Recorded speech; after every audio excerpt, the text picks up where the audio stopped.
Poukoumel FM, dans un instant, le journal.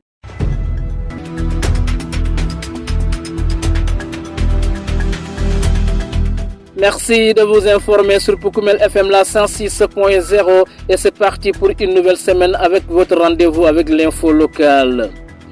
À la une de cette principale édition, Journée nationale de l'arbre 2026, à Goudomp, Lavicenia choisit comme marraine une célébration mise à profit pour rappeler l'importance de la protection de l'environnement et l'urgence d'agir face aux défis environnementaux. À suivre un large focus dès le début de ce journal.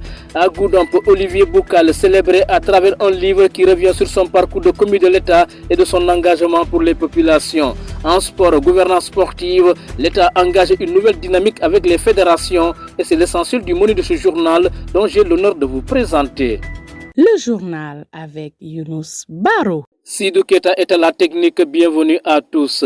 La journée nationale de l'arbre édition 2026 a été célébrée dimanche 9 août sur l'ensemble du territoire national. Cette année, le moringa et le néré sont les arbres parrains de la journée. Dans le département de Goudomp, le choix est porté sur l'Avicenia, un choix qui n'est pas fortuit puisque ces espèces contribuent à lutter contre la remontée de la langue salée et l'érosion côtière. Pour en savoir davantage sur l'importance de ces arbres et leur rôle dans la préservation de l'environnement, écoutons le lieutenant Abdul Aziz Ba, adjoint au chef du service des eaux et forêts de Goudomp. Je tiens à féliciter tous ceux qui se sont mobilisés pour cette journée. Bien regretter aussi aujourd'hui que nous avons perdu un de nos agents, en l'occurrence Aruna Diata, qui était parmi nous et qui est décédé, que la terre du Goudomp soit légère et que nous allons dédier cette journée spéciale. Donc, vraiment, c'est regrettable, mais ainsi va la vie. Donc, la journée d'aujourd'hui qui nous réunit, c'est la journée nationale de l'arbre. Elle est célébrée à travers le territoire national. Donc, Goudomp aussi n'a pas manqué à le faire avec une mobilisation vraiment exceptionnelle et une spécificité du département qui était la restauration de la mangrove. En cela, nous avions donc une espèce que l'on a retenue pour cette journée, c'est l'Avicenia, avec laquelle nous comptons restaurer la mangrove ici. Donc, c'est un processus qui a débuté depuis longtemps. Le reboisement, c'est pas en une journée. Il y a eu des efforts qui ont été faits et des actions qui ont été déjà menées depuis le choix des sites et en amont aussi la production de plants. Donc tout ceci a été déjà fait et qu'actuellement c'est le lancement juste des plantations au niveau départemental. Et nous comptions en tout cas mettre en terre ne serait-ce que 12 000 Avicenia dans cette zone parce que avec une densité de 6 000 au minimum par hectare. Donc c'était ce qui a été retenu pour ce site-ci seulement. Et à travers le département, donc il y aura aussi d'autres actions. Chaque arrondissement actuellement, à l'heure où nous parlons, il y a une telle activité qui se passe là-bas, même si ce n'est pas dans le cadre de la mangrove, mais dans d'autres types de plantations aussi. Donc on compte dans la journée arriver à au minimum 20 000 plantes à travers le département. Inch'Allah. Pour vous aider à atteindre cet objectif, aujourd'hui le message clé à l'endroit de la population, surtout la couche jeunesse. Voilà, donc tout ce qui est à faire actuellement à travers le pays, il faut que nous autres jeunes, je vais me mettre dans le même lot, que nous soyons conscients que ce sera nous qui allons porter ces combats-là, que ce sera à nous de relever les défis. Donc les générations qui sont passées, ils nous ont légué un héritage et nous aussi nous devrons penser à l'héritage que nous allons léguer aux générations prochaines. Donc c'est en cela ce que les gens ont théorisé par le développement durable. Nous devrions exploiter les richesses que nous avons tout en pensant aux générations qui vont venir, à ce que nous allons leur léguer. Parce qu'il ne faudrait pas que notre comportement d'aujourd'hui compromette leur avenir. Donc c'est comme ça que nous devrions penser et faire, en tout cas, sien de tout ce qui est en train d'être fait comme effort. Chacun d'entre nous devrait vraiment se considérer comme propriétaire. C'est ce qui va faire, en tout cas, émerger les efforts que nous allons faire. Chacun d'entre nous devra considérer que tout ce qui se passe ici lui appartient. Et effectivement, ça lui appartient parce que même dans le cadre des politiques, tout ce qui est environnement, ce sont des compétences transférées et qui ont été remises encore aux communautés. Et donc les communautés doivent se lever, faire d'un seul bloc et s'organiser pour vraiment la gestion durable de ces ressources-là. La forêt est une ressource dont disposent les populations. C'est un capital qu'ils ont, donc ils doivent l'utiliser à bon escient. Abdul Aziz Ba, adjoint au chef du service des eaux et forêts de Goudomp, venu représenter le projet BF qui a facilité l'organisation de cette journée à travers la mise à disposition de matériel. Le maire de Djibanar a salué l'engagement de l'ensemble des acteurs pour la réussite de l'activité. Il a également invité les jeunes à s'approprier de cette initiative afin d'assurer la pérennisation. Écoutons Ibou Diallo Sadio. Remercier notre partenaire Bonifaci Ferrerigi International, BF. Vous savez que c'est un projet qui est en partenariat avec les deux communes, Kaour et la commune de Djibanar. Et ce partenariat va dans le domaine de l'agro-industrie, donc qui va aménager 10 000 hectares dans la zone et bientôt la mise en œuvre. Donc ce projet a aussi accompagné cette journée et vous avez vu, on a été habillé par BF. Donc on tenait également à les remercier et souhaiter que de pareilles circonstances également, que BF soit plus présente et plus visible. Donc je tenais à remercier le service des eaux et forêts d'avoir pensé à régénérer ces palétuviers qui sont là, qui jouent un rôle extrêmement important dans l'écosystème fluvial. Et vous savez que cette zone où nous sommes, c'était d'anciennes rizières. Mais vous avez vu aujourd'hui, c'est des zones impraticables. Donc le sel a complètement envahi les terres, les rizières, et la mangrove aussi a disparu. Et dans leur présentation, ils nous ont montré le rôle que jouent ces plantes dans ce programme de désalinisation. Donc je crois qu'aujourd'hui, nous devons tous nous impliquer et le travail a été bien fait. Maintenant, une chose est de planter, comme on le dit, une autre chose c'est de suivre.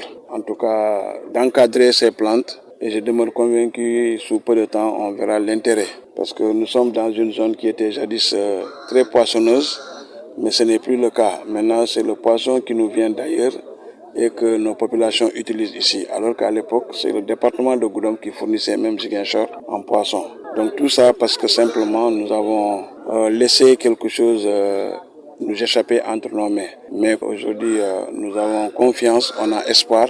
Avec cette jeunesse, peut-être que les choses vont changer. En tout cas, nous sommes très satisfaits et je tenais vraiment à tirer une mention spéciale à la jeunesse et demander encore à ce que d'autres acteurs s'impliquent davantage parce que ce que nous faisons, c'est vraiment l'affaire de tout le monde.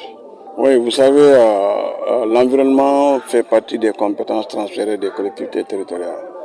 Donc, à chaque fois que de besoin, n'hésitons pas à accompagner ces programmes de reboisement un peu partout, que ce soit au niveau du rivage ou bien sur les terres fermes. En tout cas, nous accompagnons la jeunesse. Et je crois que ce programme de reboisement doit être vraiment une activité qui doit se pérenniser, surtout pendant l'hivernage, les activités de vacances. Actuellement, les jeunes sont un peu plus libres et c'est avec ces jeunes-là qu'on peut faire ces programmes.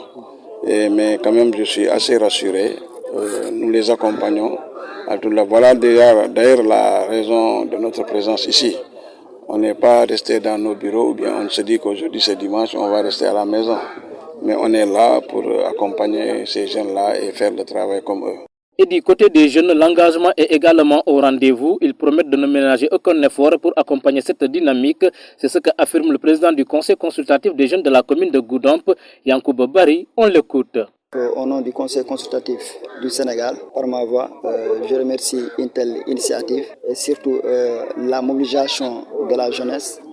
Donc cette journée, nous la dédions surtout à un ami, un frère, que vous m'excuserez de lui rendre hommage à Aruna Diatta qui vient de nous quitter cette nuit passée-là. Nous prions pour le repos de son âme en paix. Vu la journée, le conseil consultatif de la jeunesse a été au cœur de ces événements. Vous n'êtes pas sans savoir que la journée a été scindée en 3 jours. Donc le 7, nous avons fait une caravane de sensibilisation aux alentours des populations goudompoises. Le 8, il y a aussi une journée qu'on a dédiée aux journées de nettoyage des sites. Donc de ce fait, je profiterai de l'occasion aussi de remercier la SONAGED qui était là avec nous et le déclic. Donc aujourd'hui, cette journée, je crois que ça va favoriser aussi surtout l'implication de la jeunesse au sein de nos localités. Parce que nous favorisons surtout l'acte de citoyenneté. Donc si nous voyons aujourd'hui cette jeunesse mobilisée, donc je crois que c'est une fierté aujourd'hui de mettre en pas une collaboration vivante avec les secteurs des eaux et forêts. et les différentes maires de chaque commune qui représentent aujourd'hui le département de Goudomp. L'adjoint au préfet de Goudomp qui a présidé cette journée nationale de l'arbre, marquant également le lancement de la campagne de reboisement, a insisté sur les vertus de l'arbre parrain dans la restauration des écosystèmes. Il appelle ainsi les populations à un engagement collectif et citoyen pour préserver les arbres et assurer leur survie. Monsieur Gassama, que je vous propose d'écouter. C'est un immense honneur de prendre la parole aujourd'hui à l'occasion de notre journée locale de l'arbre. Notre rassemblement traduit notre volonté commune de protéger notre cadre de vie. Malheureusement, cette journée est assombrie par la disparition d'Arona Diatta, un travailleur dont la hiérarchie a salué l'engagement exemplaire et la conscience professionnelle. À toute sa famille et ses proches, nous présentons nos condoléances. Qu'Allah l'accueille au paradis. Cette journée n'est pas une simple tradition, c'est un rendez-vous crucial pour notre avenir commun. Planter un arbre, c'est signer un pacte avec les générations futures. Cette année, nous honorons un parrain exceptionnel et vital pour notre écosystème, le palétuvier blanc ou noir. Ce choix n'est pas un hasard. Le palétuvier blanc ou noir est le gardien de nos côtes et de nos estuaires. Il incarne la résilience face aux éléments. C'est un bouclier naturel. Il protège nos terres contre l'érosion et la montée des eaux. C'est un poumon bleu. Il capte le carbone massivement pour lutter contre le changement climatique. C'est un berceau de biodiversité. Ses racines abritent et nourrissent nos ressources halieutiques. Honorer le palétuvier blanc ou noir aujourd'hui, c'est nous engager à restaurer nos mangroves. La dégradation de notre environnement n'est pas une fatalité. Elle exige notre action immédiate. J'appelle donc l'ensemble des forces vives de notre commune, les mouvements de jeunesse. Soyez les fers de lance du reboisement. Les associations de femmes. Continuez à faire vivre l'économie verte locale. Les forces de défense et de sécurité, en l'occurrence les eaux et forêts, veillez à la stricte protection de notre patrimoine naturel. Chaque plant de palétuvier, blanc ou noir, que nous mettrons en terre aujourd'hui est une victoire pour la biodiversité. Protégeons-les, chérissons-les. En plantant ce palétuvier blanc, nous semons l'espoir et la vie pour nos enfants. Je déclare ouverte la campagne de reboisement. Vive la protection de la nature. Voilà, mesdames, messieurs, c'est tout ce que nous pouvons dire sur cette journée nationale de l'arbre célébrée dimanche 9 août 2026 partout au Sénégal. La suite du journal, c'est dans un court instant. Vous écoutez les informations sur Poukoumel FM, la 106.0. Place à présent à la littérature. Le domicile à Goudomp de l'ancien ministre de la fonction publique, du travail et de la réforme du service public Olivier Boucal a servi de cadre à la cérémonie de dédicace de l'ouvrage intitulé Olivier Boucal, trajectoire d'un commis de l'État. Selon son auteur Ibou Diokou, ce livre retrace le parcours d'un modèle de citoyen engagé au service de sa communauté qui ne cesse d'œuvrer pour améliorer les conditions de vie des populations du département de Goudomp. Ibou Diokou, que je vous propose d'écouter. Oui, il faut le dire que le livre, c'est une promesse que j'ai faite au ministre Olivier Boucal depuis très longtemps. Une promesse que j'ai eue quand même après une année de réflexion concrétisée. Et il faut le dire, les motivations, elles sont nombreuses. Mais deux motivations sont, n'est-ce pas, les plus déterminantes.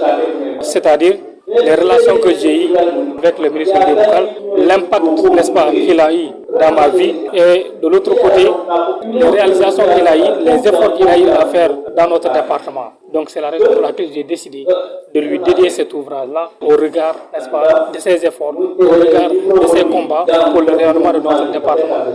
Oui, il faut dire que les témoignages qui se trouvent au niveau de l'ouvrage sont similaires en réalité, parce que tout le monde se retrouve dans une analyse globale, c'est-à-dire de l'homme, que le ministre Olivier Boucal est un homme humaniste en quelque sorte. Donc les témoignages se tournent autour de cette globalité, de cette universalité de l'individu en tant que tel. Effectivement, l'ouvrage également est une sorte de témoignage, mais au-delà du témoignage, c'est un exemple que je veux dégager dans l'ouvrage à la jeunesse goudompoise, d'inspirer, n'est-ce pas, sur Olivier Boucal, sur son parcours. Parce que le parcours d'Olivier Boucal est un modèle de réussite en quelque sorte. Effectivement, j'ai terminé mon deuxième ouvrage, un roman également, qui ne va pas tarder à sortir en quelque sorte. À l'instant, Ibou Diokou, auteur du livre intitulé Olivier Boucal, trajectoire d'un commis de l'État. Cet essai a été officiellement présenté aux populations de Goudomp samedi 8 août 2026 en présence de leurs élus, de ses parents, amis ainsi que de ses nombreux militants et sympathisants. À cette occasion, Olivier Boucal a invité la jeune génération à croire en elle-même et à travailler dur pour gravir les échelons de la réussite et du succès. Le voici. Oui, c'est pas évident de parler de soi, ça devient très compliqué quand il faut porter un regard sur soi-même. Alors nous avons tant bien que mal essayé donc d'être au-dessus de ce qu'il a écrit pour voir réellement ce que les autres aussi pensent de nous. C'est important.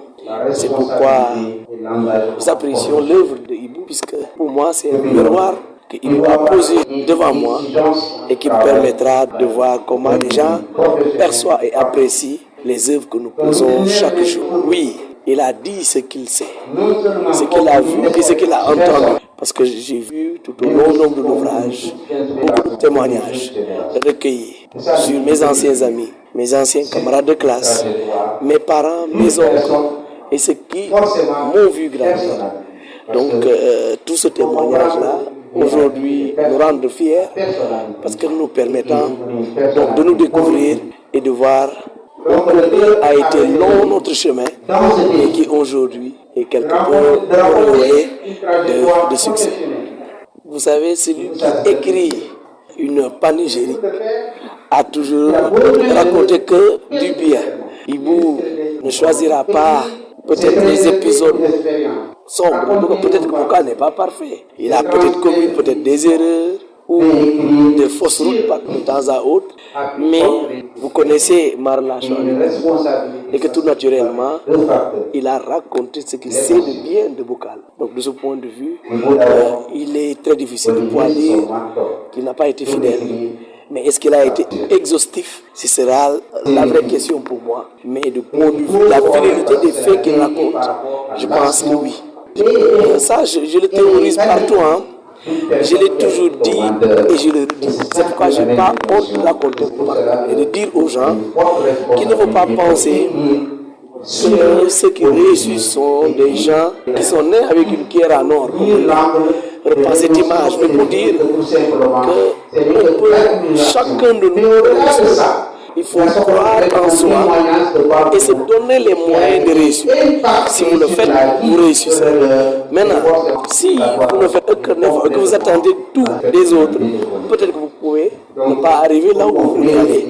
Mais si vous commencez par cultiver l'excellence en vous-même, vous le réussissez. C'est pourquoi pour moi, c'est cette appel que je lance à toute la jeunesse pour dire un fils de pauvre peut devenir quelqu'un dans ce pays, puisque Macky Sall est une preuve vivante étant né d'un père concierge, c'est-à-dire gardien de maison, et d'une maman vendeur de cacahuètes.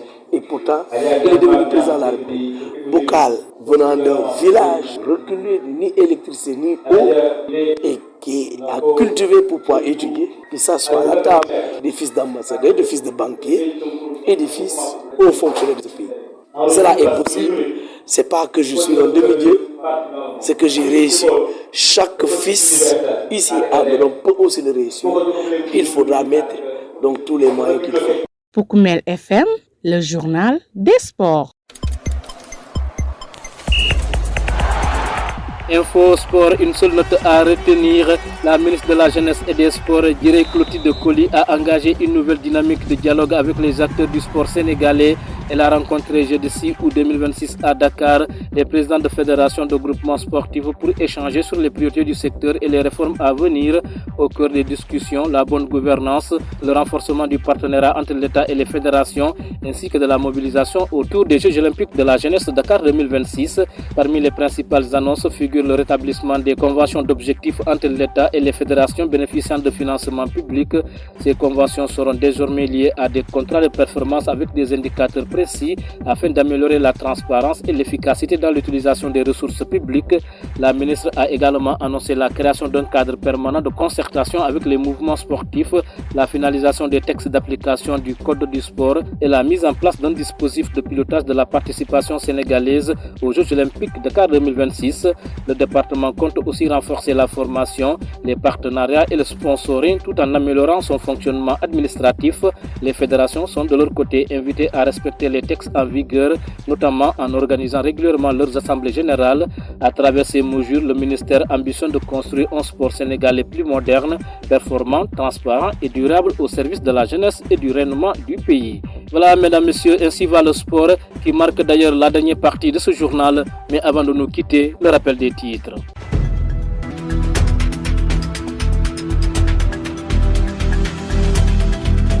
Journée nationale de l'arbre 2026 à Goudomp, la Vicenia choisie comme marraine, une célébration mise à profit pour rappeler l'importance de la protection de l'environnement et l'urgence d'agir face aux défis environnementaux. Vous avez suivi tous les détails dès le début de ce journal.